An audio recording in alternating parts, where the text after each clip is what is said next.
On attendait 30 000 visiteurs et ce sont 71 000 personnes qui ont vu l'exposition du beau XVIe siècle en l'église Saint-Jean au marché.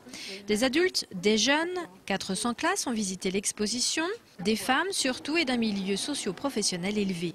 Pour les organisateurs de la manifestation, le bilan culturel est naturellement très bon, mais c'est le bilan humain que la commissaire de l'exposition souhaite mettre en avant. J'aimerais noter que ça a été une aventure humaine extraordinaire. Nous étions aujourd'hui pour ce bilan 150 personnes dans la salle et l'ensemble de ces 150 personnes ont travaillé à la réussite de cette exposition. Tous ont fait en sorte que cette exposition puisse atteindre les 71 000 visiteurs.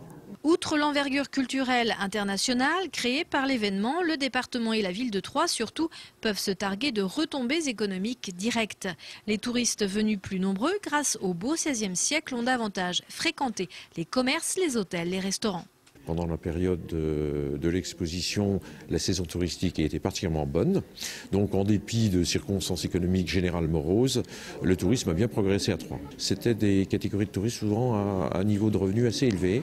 Donc ils pouvaient passer une nuit, ils en profitaient pour découvrir l'art de vivre.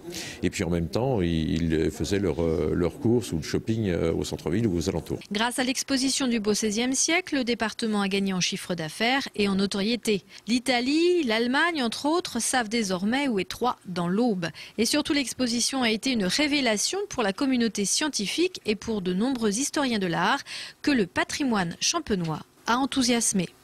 Et je pense que ce type d'exposition est fondamental pour réorganiser la cartographie un peu de la sculpture au XVIe en France. Et le colloque qui a été organisé à Paris à l'occasion de l'exposition a montré qu'il fallait s'ouvrir un peu, sortir peut-être d'une vision encore un peu trop centrée sur Paris, héritière d'un art royal. Le succès de la manifestation est une balle que le département prend au rebond.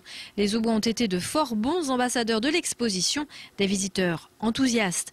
Aussi, les 95 œuvres présentées à Troyes, mais surtout les 2000 autres sculptures auboises vont être de nouveau mises en lumière. L'idée, c'est de capitaliser, de manière à ce que dans chacune des communes où il y avait une de ces œuvres, il y ait un écrit disponible pour le visiteur pour recentrer un petit peu tout ça et puis que tout ça fasse partie d'un ensemble d'itinéraires qu'on va pouvoir proposer de manière à ce que ça fasse partie d'une visite où on va aussi bien aller découvrir une cave de champagne que les lacs ou que ce patrimoine-là. Quant aux 2 millions d'euros qu'ont coûté la restauration de l'église Saint-Jean au marché, celle des œuvres et l'exposition en soi, ils ne seront certes pas couverts par les 332 000 euros de chiffre d'affaires, mais ils restent rentables pour l'éternité.